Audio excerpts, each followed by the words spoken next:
So for today's In the Shop with Afflictor Broadheads, we're going to be back with John at Fin Feather Fur Outfitters in Boardman, Ohio, and we're tying in a D-loop. All right, so we're going to jump into basically how we would start a setup on a bow here in the shop. This is the Matthews V3X33. So first thing, we're going to just throw it in the vise. We're going to put one of these string levels here on the base of the string.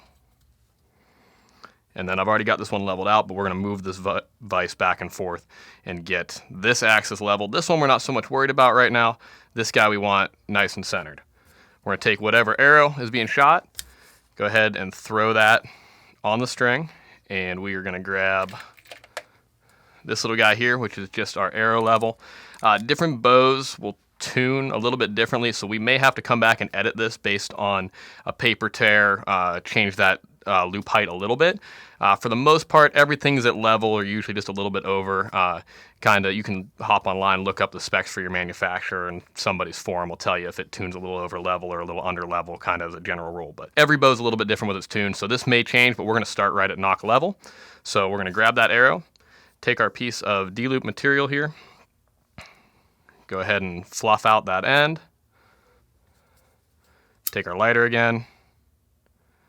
Try not to add a lot of heat here. We don't want to scorch it and burn it. Then you can end up with a brittle end of your loop. And then we're going to go ahead. I just use the side of the lighter. Make that nice little circular mushroom there.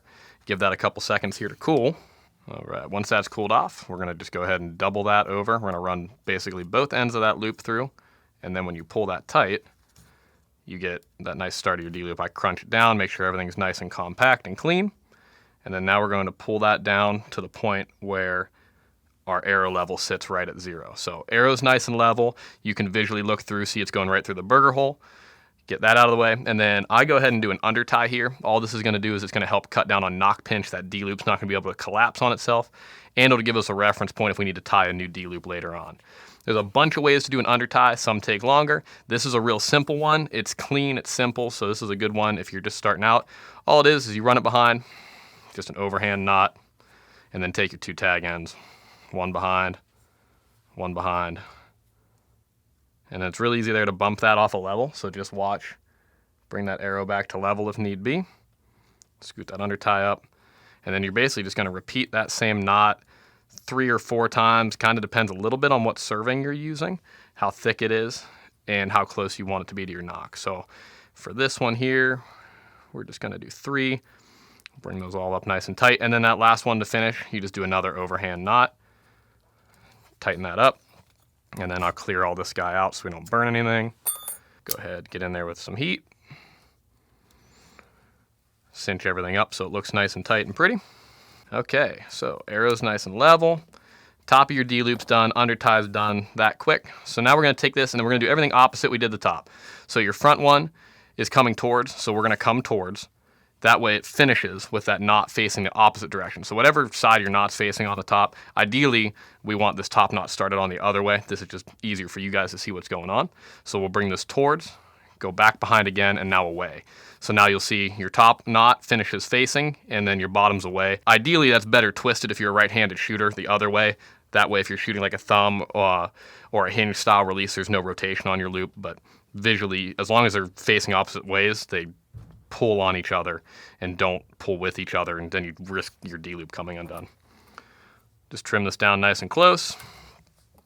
And you can change that based on how long you want your D-loop. If you're shooting an index release, you can go really small. Sometimes with a thumb, you need to have a little bit more so it can rotate.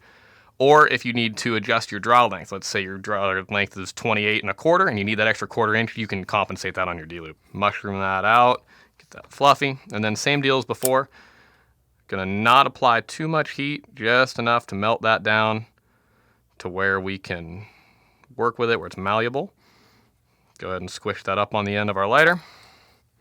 Give it a second to cool. Now here's where a good archery pliers or D-loop tool comes in handy. There's a bunch of different ones out there.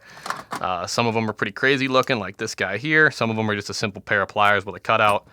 And then we just get in there over our over tie. And then this part, just take your time. You don't need to crunch it real hard. I'll kind of get in there, open it up, pinch down the top and bottom of that loop, make sure everything looks nice. And then once you make sure you got that set, now you can get in there and stretch it. So there you got that nice, short, small, compact D-loop that's sitting right at level, and you're ready to jump into the next part of your setup.